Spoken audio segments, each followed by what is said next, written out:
പിതാവിന്റെയും പുത്രന്റെയും പരിശുദ്ധാത്മാവിന്റെയും നാമത്തിൽ ആമേൻ. അമ്മേ പരിശുദ്ധമ്മേ, അമ്മേ പരിശുദ്ധമ്മേ, ദേവമാതാവേ, ദൈവമാതാവേ, കൃപാസനത്തിലൂടെ ഞങ്ങൾക്കും ഞങ്ങളുടെ ദേശത്തിനും അമ്മ മധ്യസ്ഥം തേടി തന്ന എല്ലാ അനുഗ്രഹങ്ങൾക്കും കൃപകൾക്കും ഞങ്ങളിപ്പോൾ ഹൃദയം നിറഞ്ഞ നന്ദി പറയുന്നു. അമ്മേ പരിശുദ്ധമ്മേ, അമ്മേ പരിശുദ്ധമ്മേ, ദൈവമാതാവേ, 2004 ഡിസംബർ 7 ഉച്ചകഴിഞ്ഞ് 2:30 കൃപാസനത്തിൽ സംഭവിച്ച അമ്മയുടെ പ്രത്യക്ഷപ്പെടലിനെ കുറിച്ച് തിരുസഭയ്ക്ക് സമർപ്പിച്ചിരിക്കുന്ന പഠനരേഖകളുടെ സഭാത്മകമായ പഠനം ആരംഭിക്കുവാൻ ഞങ്ങൾ പ്രാർത്ഥിക്കുന്നു.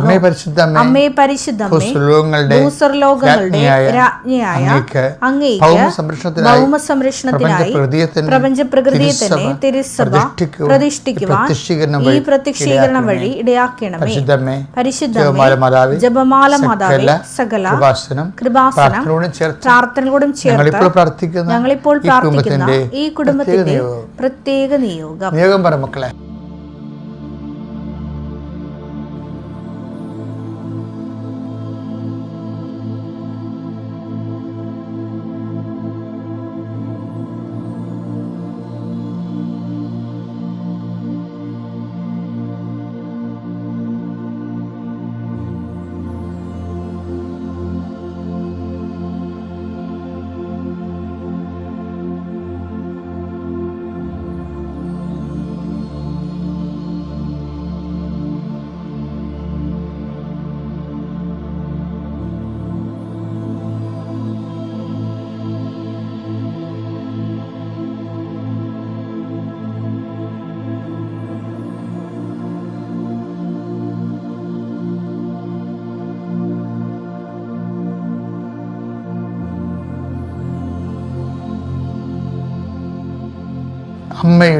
അമ്മയുടെ പ്രത്യക്ഷീകരണത്തിന്റെ ഈ അനുഗ്രഹവേളയിൽ ഞങ്ങൾക്ക് സാധിച്ചു തരുവാൻ കനിയണമേ. ആമേൻ. വിശ്വാസ പ്രമാണം. സർവശക്തനായ പിതാവും ആകാശത്തിന്റെയും ഭൂമിയുടെയും സൃഷ്ടാവുമായ ദൈവത്തിൽ ഞാൻ വിശ്വസിക്കുന്നു. അവിടുത്തെ ഏകപുത്രനും ഞങ്ങളുടെ കർത്താവുമായ ഈശോമിശിഹായിലും ഞാൻ വിശ്വസിക്കുന്നു. ഈ പുത്രൻ പരിശുദ്ധാത്മാവിനാൽ ഗർഭസ്ഥനായി കന്യകാമറിയത്തിൽ നിന്ന് പിറന്ന് പൊന്തിയോസ് പീലാത്തോസിന്റെ കാലത്ത് പീഡകൾ സഹിച്ച് കുരിശിൽ തറയ്ക്കപ്പെട്ട് മരിച്ച് അടക്കപ്പെട്ട് പാതാളങ്ങളിൽ ഇറങ്ങി മരിച്ചവരുടെ ഇടയിൽ നിന്ന് 3-ാം നാൾ ഉയർത്ത് സ്വർഗത്തിലേക്ക് എഴുന്നള്ളി സർവശക്തിയുള്ള പിതാവായ ദൈവത്തിന്റെ വലതുഭാഗത്തിരിക്കുന്നു. അവിടെ നിന്ന് ജീവിക്കുന്നവരെയും മരിച്ചവരെയും വിധിക്കുവാൻ വരുമെന്നും ഞാൻ വിശ്വസിക്കുന്നു. പരിശുദ്ധാത്മാവിലും ഞാൻ വിശ്വസിക്കുന്നു. വിശുദ്ധ കത്തോലിക്കാ സഭയിലും പുണ്യവാന്മാരുടെ ഐക്യത്തിലും പാപങ്ങളുടെ മോചനത്തിലും ശരീരത്തിന്റെ ഉയർപ്പിലും നിത്യമായ ജീവിതത്തിലും ഞാൻ വിശ്വസിക്കുന്നു. ആമേൻ. സ്വർഗ്ഗസ്ഥനായ ഞങ്ങളുടെ പിതാവേ, അങ്ങയുടെ നാമം പൂജിതമാകണമേ. അങ്ങയുടെ രാജ്യം വരണമേ. അങ്ങയുടെ തിരുമനസ് സ്വർഗത്തിലെ പോലെ ഭൂമിയിലും ആകണമേ. അന്നു വേണ്ടുന്ന ആഹാരം ഇന്ന് ഞങ്ങൾക്ക് തരണമേ. ഞങ്ങളോട് തെറ്റ് ചെയ്യുന്നവരോട് ഞങ്ങൾ ക്ഷമിക്കുന്നത് പോലെ ഞങ്ങളുടെ തെറ്റുകൾ ഞങ്ങളോടും ക്ഷമിക്കണമേ. ഞങ്ങളെ പ്രലോഭനത്തിൽ ഉൾപ്പെടുത്തരുതേ, തിന്മയിൽ ഞങ്ങൾ രക്ഷിക്കണമേ. ആമേൻ. നന്മ നിറഞ്ഞ മറിയമേ, സ്വസ്തി. കർത്താവ് അങ്ങയുടെ കൂടെ സ്ത്രീകളിൽ അങ്ങ് അനുഗ്രഹിക്കപ്പെട്ടവളാകുന്നു. അങ്ങയുടെ ഉദരത്തിൻ ഫലമായി ഈശോ അനുഗ്രഹിക്കപ്പെട്ടവനാകുന്നു. പരിശുദ്ധ മറിയമേ, തമ്പുരാന്റെ അമ്മേ, പാപികളായ ഞങ്ങൾക്ക് വേണ്ടി ഇപ്പോഴും ഞങ്ങളുടെ മരണസമയത്തും തമ്പുരാനോട് അപേക്ഷിക്കണമേ. ആമേൻ.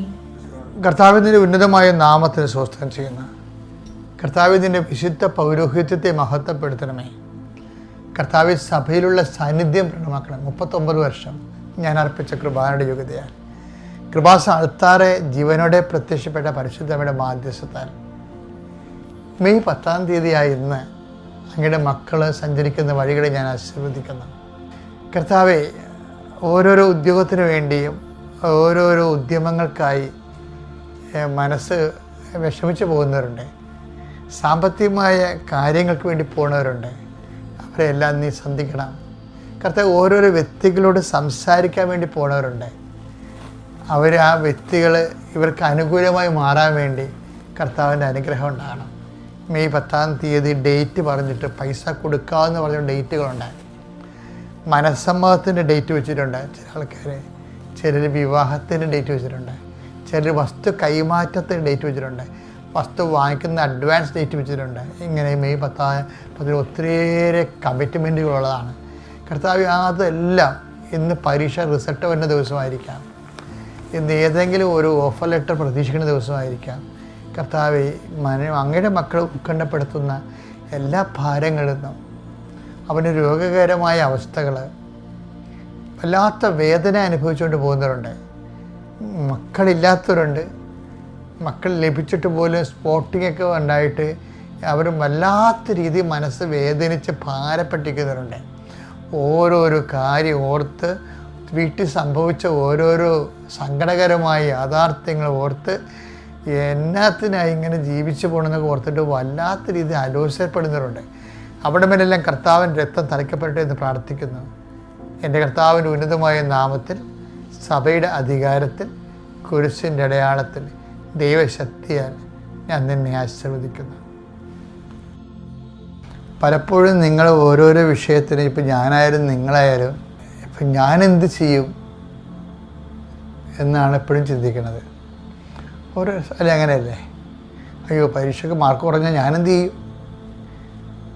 എനിക്ക് ഉപരി വിദ്യാഭ്യാസത്തിൻ്റെ കൂട്ടുകാരുടെ കൂടെ പറഞ്ഞൊപ്പിച്ചിരിക്കുന്ന സ്ഥലത്ത് പോയി പഠിക്കാൻ പറ്റുമോ?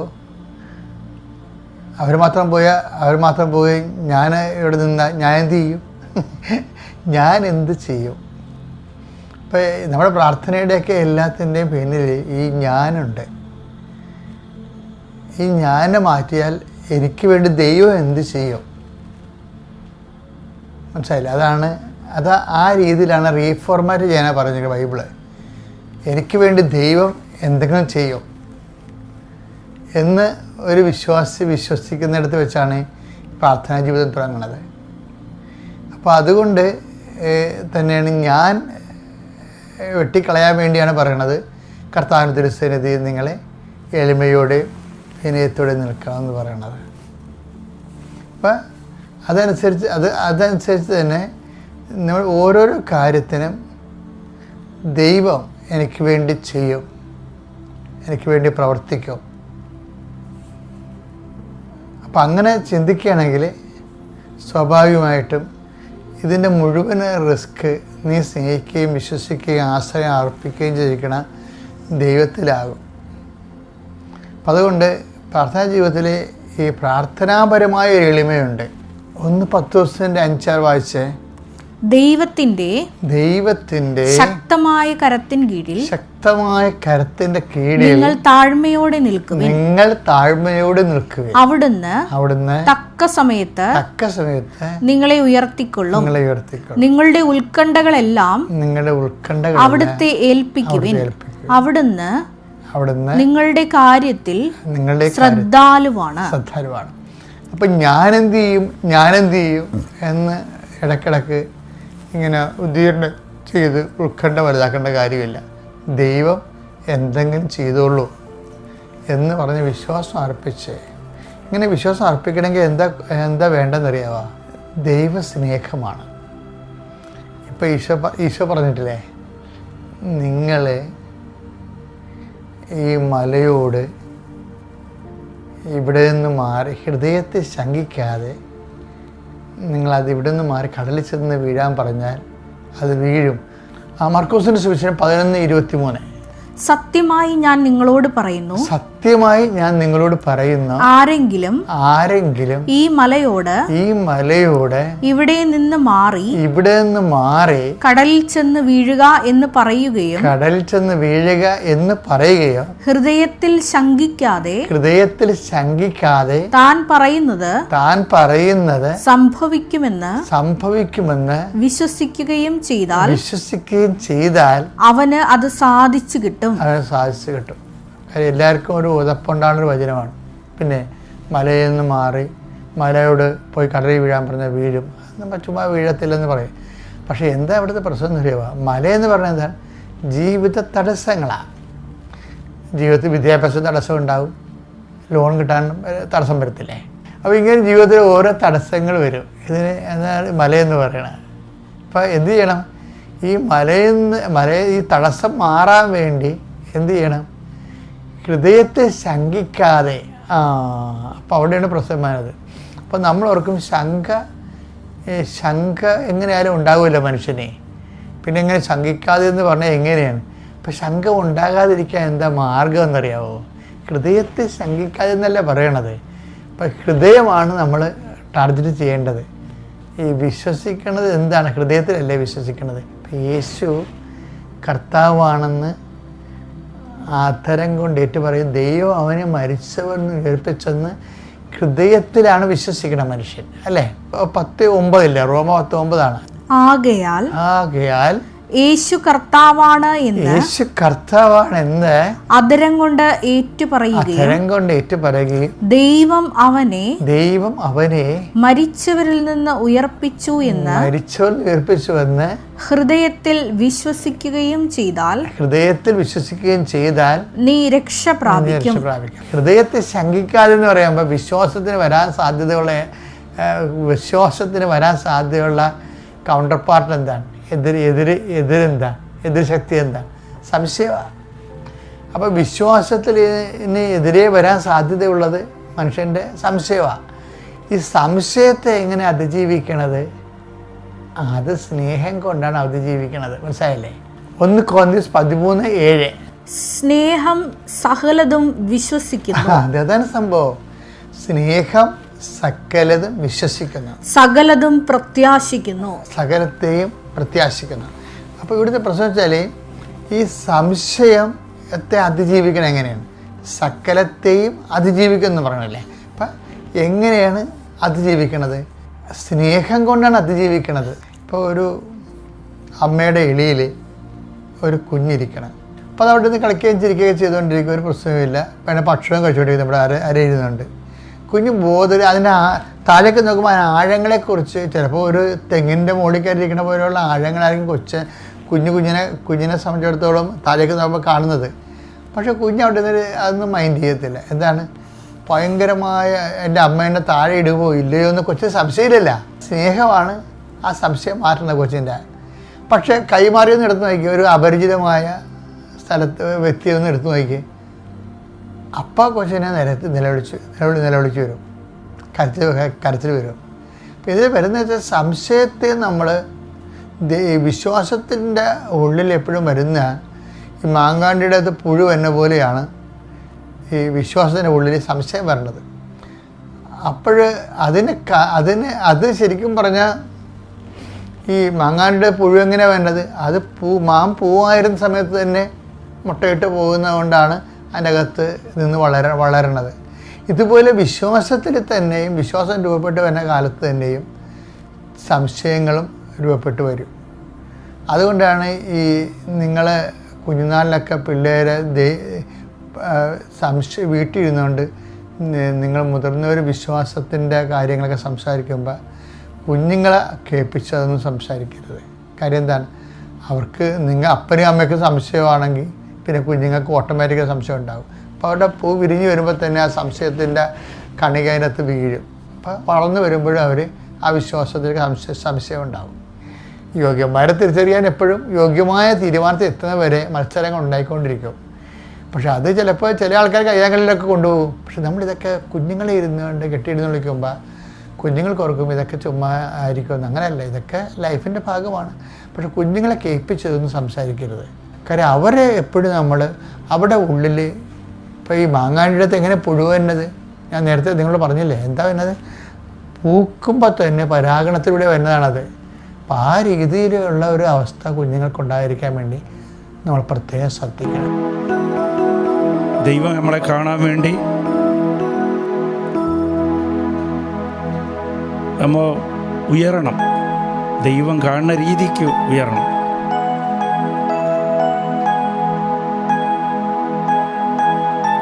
ദൈവം കാണാൻ വേണ്ടി നമ്മൾ ഉയരണമെന്നുണ്ടെങ്കിൽ ഈ ലോകത്തിൽ നമ്മൾ ചെറുതാകണം. എന്നെ കേട്ടുകൊണ്ടിരിക്കുന്ന ഓരോരുത്തരും നമ്മൾ എപ്പോൾ ദൈവ സാന്നിധ്യത്തിൽ വന്നാലും നമ്മളെ തന്നെ എളിമപ്പെടുത്തിക്കൊണ്ട് വരണം.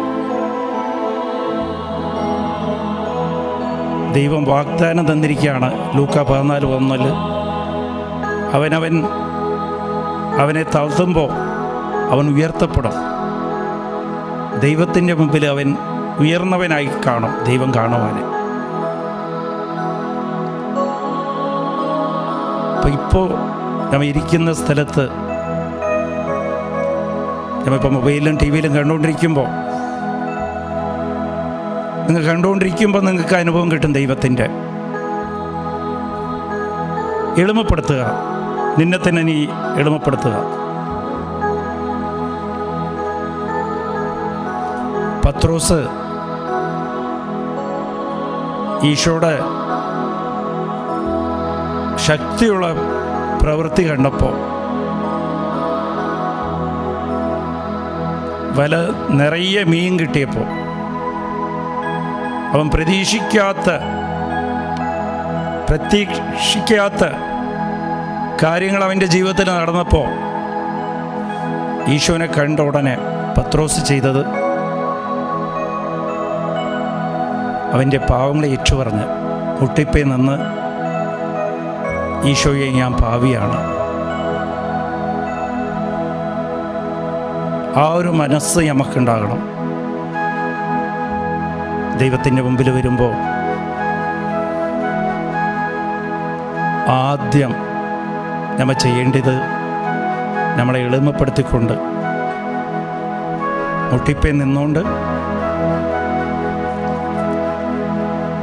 ഈ ലോകത്തിൽ ആശ്രയിക്കാതെ, ഈ ലോകത്തിലിരുന്ന് പിടിവിട്ടുകൊണ്ട്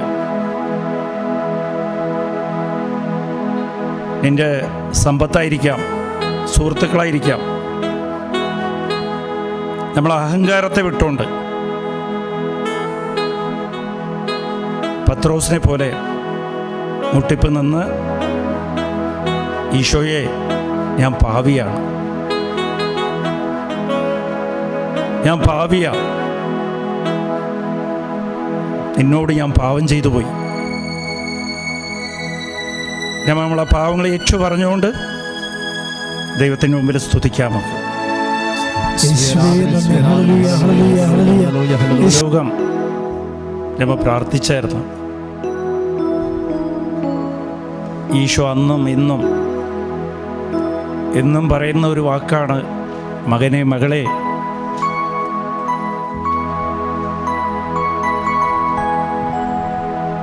നീ ഒരിക്കലും പേടിക്കരുത്.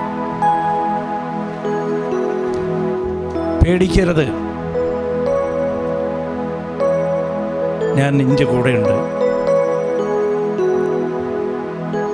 1 യോഹന്നാൻ 4:18 പരിശുദ്ധാത്മാവ് പറയുകയാണ്,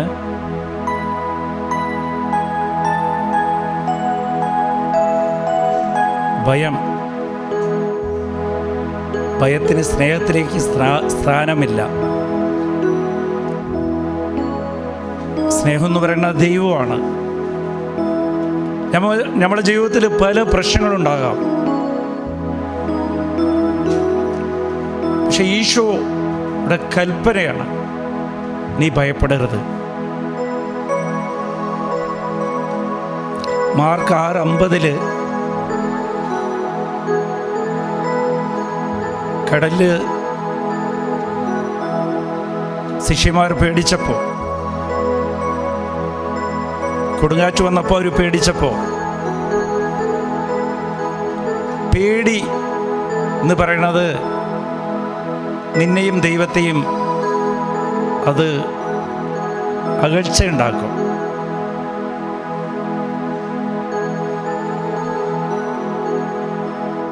പേടി എന്ന് പറയുന്നത് വിശ്വാസത്തിൻ്റെ എതിരാണ്. വിശ്വാസമില്ലായ്മയാണ് പേടി എന്ന് പറയുന്നത്, ഭയം. ഭയന്നു കഴിഞ്ഞാൽ ദൈവം പോലും അവർക്ക് പിശാചായിട്ടാണ് തോന്നിയത് ശിഷ്യന്മാർക്ക്. അതുകൊണ്ടാണ് ഈശോ പറഞ്ഞത്, പേടിക്കരുത്, ഭയപ്പെടരുത്. മാർക്ക് 6:50 ഈശോ പറയാണ്, നിന്റെ ജീവിതത്തിൽ കൊടുങ്കാറ്റ് വരുമ്പോൾ നീ ഭയപ്പെടരുത്. അത് ഞാനാണ്. ഈശോ ഇന്ന് നമ്മളോട് പറയുക, മകനെ മകളെ, നിന്റെ കുടുംബത്തിൽ രോഗങ്ങളുണ്ടാകാം, സാമ്പത്തിക ബുദ്ധിമുട്ടുണ്ടാകാം, പല പ്രശ്നങ്ങളുണ്ടാകാം, ഒറ്റപ്പെടലുണ്ടാകാം. നീ ഭയപ്പെടരുത്, ഇത് ഞാനാണ്. ഈ സാഹചര്യങ്ങളൊക്കെ ഞാനിപ്പോൾ അനുവദിച്ചു തന്നിരിക്കുകയാണ്. അത് നീ ഇപ്പം അറിയില്ല. ഇതിൽ നിനക്കൊരു നന്മയുണ്ട്, എനിക്കൊരു പദ്ധതിയുണ്ട്, നിന്റെ നന്മയുടെ പദ്ധതി. നീ ഭയപ്പെടരുത്. ഭയപ്പെടരുതെന്ന് വെച്ചാൽ നീ വിശ്വാസത്തിൽ നിൽക്കുക. എന്തുകൊണ്ടാണ് ഭയപ്പെടേണ്ടെന്ന് ഈശോ പറയണത്? ഈ സഹനത്തിൻ്റെ സാഹചര്യങ്ങളൊക്കെ ഞാൻ തന്നെയാണ്, ഞാനാ അനുവദിച്ച് തന്നിരിക്കുന്നത്. പിന്നെ എൻ്റെ വാഗ്ദാനത്തെ നീ ഓർക്കുക. ലൂക്ക 12:7 ഈശോ പറയുകയാണ്, നിൻ്റെ ഓരോ മുടി നിൻ്റെ ശരീരത്തിൽ ഞാൻ എണ്ണി വച്ചിരിക്കുകയാണ്. നിന്നോട് അത്രയ്ക്ക് എനിക്ക് കരുതലാണ്. നീ അറിയാതെ നിൻ്റെ വിഷയങ്ങൾ പോലും ഞാൻ എണ്ണി വച്ചിരിക്കുക, ഞാൻ കരുതി വച്ചിരിക്കുകയാണ്. 1 പത്രോസ് 5:7. നീ ഉത്കണ്ഠപ്പെടണ്ട, ഒരിക്കലും ഉത്കണ്ഠപ്പെടണ്ട. എനിക്ക് നിന്നോട് കരുതലുണ്ട്. ഒരിക്കലും ഭയപ്പെടരുത്. ഈശോ മുമ്പിലുള്ള ബോധ്യം ഉണ്ടാകണം. ഈശോയുടെ വാഗ്ദാനമാണ്. എപ്പോഴും ഓർക്കുക, നിന്റെ ജീവിതത്തിൽ ഒരു കൊടുങ്കാറ്റ് വരുമ്പോൾ ഈശോയുടെ സ്വരം കേൾക്കണം. നീ ഇത് ഞാനാണ്, നീ എന്നെ കാണുക. നിന്റെ ജീവിത പ്രശ്നത്തിൻ്റെ ഇടയ്ക്ക് വെള്ളത്തിൽ കൂടി, നീ പ്രതീക്ഷിക്കാത്ത വഴി കൂടി ഞാൻ സഞ്ചരിച്ച് നടന്നു വന്നുകൊണ്ടിരിക്കുകയാണ്. നിന്നെ ഞാൻ താങ്ങി പിടിച്ചോളാം. പക്ഷെ അതിൻ്റെ ഇടയ്ക്ക് നീ ഭയപ്പെടരുത്. നീ ഭയപ്പെട്ട് കഴിഞ്ഞാൽ നീ വിശ്വാസമില്ലായ്മയിലായി പോവും. എനിക്ക് നിന്റെ അടുത്ത് വരാതെ പറ്റാതെ ആയിപ്പോവും. മകനെ മകളെ, നീ ഇപ്പം എന്ത് സാഹചര്യത്തിലാണെങ്കിലും, ഒരു ഉത്തരം കിട്ടാത്ത പ്രശ്നമാണെന്ന് നിനക്കുണ്ടെങ്കിലും, വലിയ രോഗമായിരിക്കാം, പ്രിയപ്പെട്ടവർക്ക് രോഗമുണ്ടാകാം, ഡോക്ടറിനെ കൊണ്ടൊന്നും സാധിക്കുന്നില്ല, എന്നാലും നീ ഭയപ്പെടരുത്. നീ നോക്കി നിൽക്കുക. ദൈവം പ്രതീക്ഷിക്കാത്ത വഴി കൂടി നടന്നു വരും. നന്ദി പറഞ്ഞ് നമുക്കിപ്പോൾ ഭയപ്പെടാതെ സ്തുതിച്ച് പ്രാർത്ഥിക്കാം.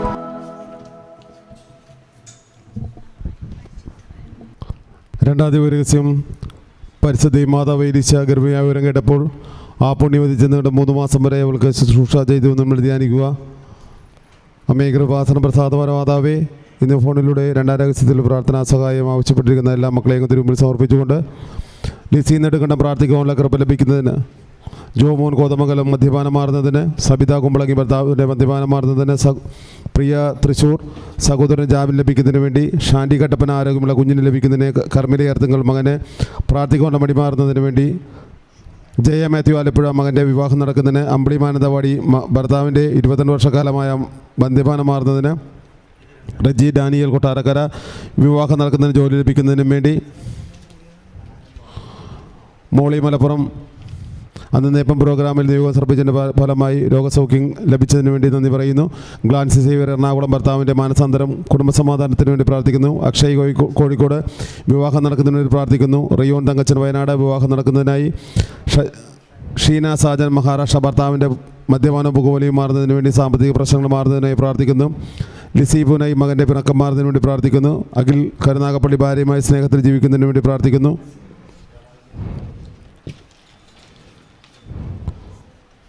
സഞ്ജയ് മാരാരിക്കുളം ഭയം മാറുന്നതിനായി പ്രാർത്ഥിക്കുന്നു. ജിനു ടീന പൊള്ളയത്തെ വിവാഹം നടക്കുന്നതിന് വേണ്ടി പ്രാർത്ഥിക്കുന്നു. ഫെമില ആൻ്റണി തിരുവനന്തപുരം വിവാഹം നടക്കുന്നതിന് മാനസിക വിഭ്രാന്തി മാറുന്നതിന് പ്രാർത്ഥിക്കുന്നു. ബാസിൻ സൂസൻ ഭർത്താവും ഭാര്യയുമായുള്ള കുടുംബം പ്രശ്നം തീരുന്നതിന് വേണ്ടി പ്രാർത്ഥിക്കുന്നു. ജെയ്സൺ ജീന കണ്ണൂർ സുഖപ്രസവത്തിനായി പ്രാർത്ഥിക്കുന്നു. മേരി ജോൺസൺ തൃശ്ശൂർ കരൾ സംബന്ധമായ സുഖം മാറുന്നതിന് വേണ്ടി പ്രാർത്ഥിക്കുന്നു. നീതു സോണി കണ്ണൂർ 10 വർഷമായി വിവാഹം കഴിഞ്ഞ കുട്ടികളില്ല ഉദരഫലത്തിനായി പ്രാർത്ഥിക്കുന്നു. ജിയോ ബാംഗ്ലൂർ വിവാഹം ശരിയാകുന്നതിന് വഴക്ക് മാറുന്നതിനായി പ്രാർത്ഥിക്കുന്നു. മേരി വെള്ളാട്ടുകുടി മാനസിക വിഭ്രാന്തി മാറുന്നതിന് പ്രാർത്ഥിക്കുന്നു. ജയമോൾ കോഴിക്കോട് സുഖപ്രസവത്തിനായി പ്രാർത്ഥിക്കുന്നു. നബിയേൽ ദുബായ് 3 വയസ്സുള്ള കുഞ്ഞിൻ്റെ മകന് 3 വയസ്സുള്ള കുഞ്ഞിന് സംസാരശേഷി ലഭിക്കുന്നതിന് പ്രാർത്ഥിക്കുന്നു. ഹാരി ചങ്ങനാശ്ശേരി കുട്ടിയുടെ കരച്ചിൽ മാറുന്നതിന് പ്രാർത്ഥിക്കുന്നു. ജെയിംസ് ചേർത്തല മാനസിക ടെൻഷൻ മാറുന്നതിന് വേണ്ടി പ്രാർത്ഥിക്കുന്നു. അഡ്വക്കേറ്റ് ഷൺമുഖേശ്വരി വിവാഹം നടക്കുവാനും ജോലി സംബന്ധമായ എല്ലാ പ്രശ്നങ്ങൾ തീരുവാനും വേണ്ടി പ്രാർത്ഥിക്കുന്നു. ജസ്ന സൗദി UK വിസ ലഭിക്കുന്നതിന് വേണ്ടി പ്രാർത്ഥിക്കുന്നു. നിഷാദ് തിരുവനന്തപുരം PSC ജോലി ലഭിക്കുന്നതിന് വേണ്ടി പ്രാർത്ഥിക്കുന്നു. വിദ്യ ഖത്തർ ജമാലയിൽ പ്രാർത്ഥനാ നിയോഗം പ്രാർത്ഥിച്ചതിന് ഫലമായി ഖത്തറിൽ ഫാമിലി വിസ ലഭിച്ചതിന് പ്രാർത്ഥിക്കുന്നു. ആനീനോർത്ത് പറമ്പോൾ സാമ്പത്തിക ബുദ്ധിമുട്ട് മാറുന്നതിന് പ്രാർത്ഥിക്കുന്നു. രാജേഷ് പത്തനംതിട്ട സന്താന സൗഖ്യത്തിന് പ്രാർത്ഥിക്കുന്നു. Praise the Lord. ഈശോയുടെ നമ്മളെ മുമ്പിലുണ്ട്. ഈശോ നമ്മളെ പഠിപ്പിച്ചുകൊണ്ടിരിക്കുക. അന്നും ഇന്നും സന്തോഷത്തോടെ ജീവിക്കാനും സമാധാനത്തോടെ ജീവിക്കാനും ഈശോ നമ്മളന്നും ഇന്നും പഠിപ്പിച്ചുകൊണ്ടിരിക്കുക. അപ്പോൾ ഈശോ പറയുന്നത് ഭയപ്പെടരുത്.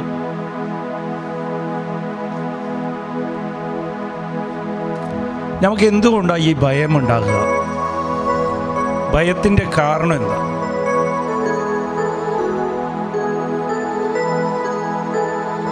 ഉത്കണ്ഠയാണ് ഈ ഭയമായിട്ട് മാറുന്നത്.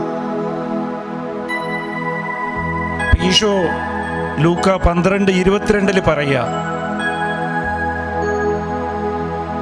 നീ ഒന്നിനെക്കുറിച്ചും സങ്കടപ്പെടേണ്ട, ഉത്കണ്ഠപ്പെടേണ്ട. നീ എന്ത് ഭക്ഷിക്കും, എന്ത് കുടിക്കും, നിനക്ക് ആ സങ്കടം വേണ്ട. ഇത് കൽപ്പനയാണ്.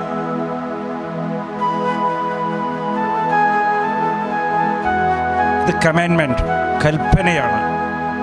സങ്കടപ്പെടേണ്ടെന്ന് പറയണത് കൽപ്പനയാണ്. ഇന്ന്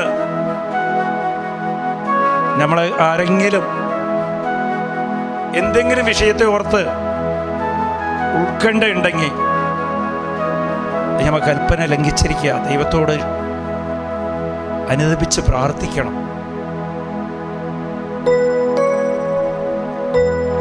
അപ്പൊ ദൈവ കൽപ്പന തന്നെയാണെങ്കിൽ നീ സങ്കടപ്പെടേണ്ടെന്ന് ദൈവം പറഞ്ഞിട്ടുണ്ടെങ്കിൽ ഈ സങ്കടം നിനക്ക് ഭയമായിട്ട് മാറും. ഭയം വന്നു കഴിഞ്ഞാൽ നീ നിന്റെ വിശ്വാസം നഷ്ടപ്പെടും. നീ എന്നിലിരുന്ന് അകന്നു പോകും. അതുകൊണ്ടാണ് ദൈവം പറയുന്നത്, നീ എപ്പോഴും എൻ്റെ അടുത്തുണ്ടാകണം, നീ ഉത്കണ്ഠപ്പെടണ്ട.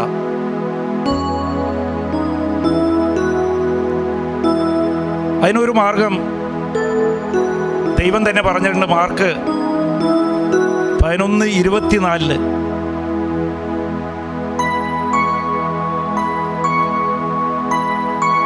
നിനക്കെന്തെങ്കിലും ആവശ്യമുണ്ടെങ്കിൽ, മകനെ മകളെ, നീ ഇപ്പൊ സങ്കടപ്പെട്ടുകൊണ്ടിരിക്കുന്നത് നിന്റെ രോഗസൗഖ്യത്തിന് വേണ്ടിയിട്ടായിരിക്കും.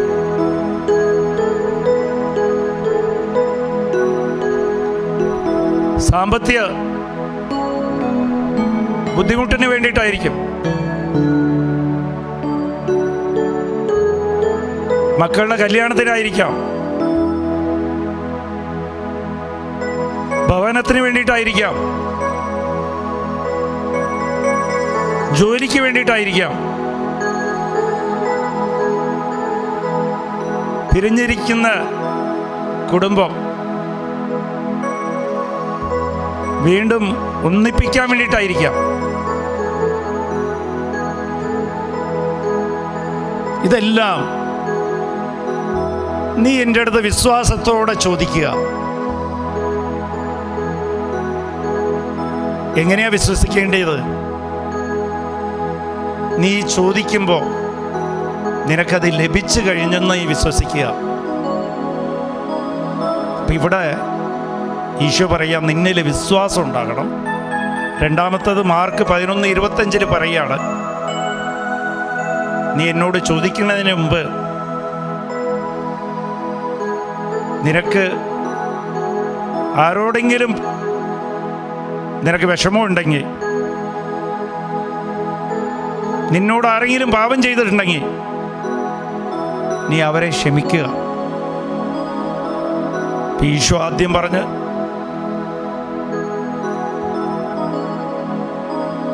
നീ എളിമപ്പെടുക, എൻ്റെ മുമ്പിൽ വരുമ്പോൾ എളിമയായിരിക്കുക,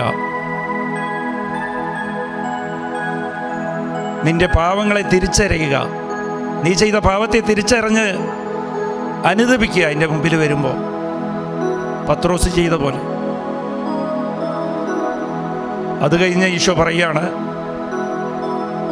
നീ ഭയപ്പെടണ്ട. നീ ഭയപ്പെടുമ്പോൾ നീ നിന്റെ വിശ്വാസത്തെ നഷ്ടപ്പെടുത്തും, എന്നിലിരുന്ന് അകന്നു പോകും. ഭയത്തിൻ്റെ കാരണം നിന്റെ ജീവിതത്തിൽ ഉത്കണ്ഠയാണ്. ഭക്ഷണത്തിനെക്കുറിച്ചും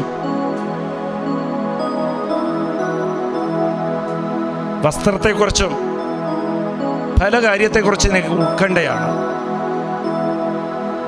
അത് ഈശോ പറയാണ്, ഞാനാണ് പറയുന്നത്, മകനെ മകളെ, നിനക്ക് ഉത്കണ്ഠ വേണ്ട.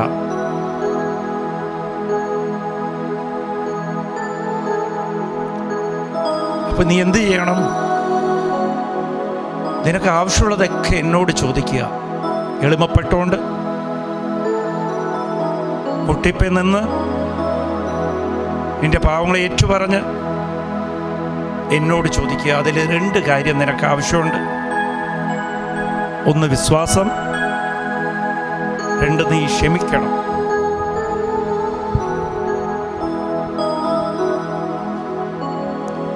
എങ്ങനെയാ ക്ഷമിക്കേണ്ടത്? ഞാൻ നിങ്ങളൊക്കെ ക്ഷമിച്ചതുപോലെ പിതാവിനോട് ഞാൻ നിങ്ങളെയൊക്കെ ക്ഷമിക്കാൻ പറഞ്ഞതുപോലെ കുരിശിൽ കിടന്നുകൊണ്ട് നീയും നിന്റെ കൂടെ ഉള്ളവരെ ക്ഷമിക്കുക. ഞാൻ ക്ഷമിച്ചത് ഇങ്ങനെയാണ് പിതാവേ, അവർ ചെയ്യുന്നത് എന്താണെന്ന് അവരറിയുന്നില്ല. നീയും അത് മനസ്സിലാക്കണം. മകനെ മകളെ, നിന്നോട് പാപം ചെയ്തിട്ടുണ്ടാകാം നിൻ്റെ അച്ഛനായിരിക്കാം, അമ്മയായിരിക്കാം, നിൻ്റെ സഹോദരനായിരിക്കാം, അയൽക്കാരനായിരിക്കാം. അവൻ അറിയുന്നില്ല അവൻ എന്താ ചെയ്യുന്നതെന്ന്.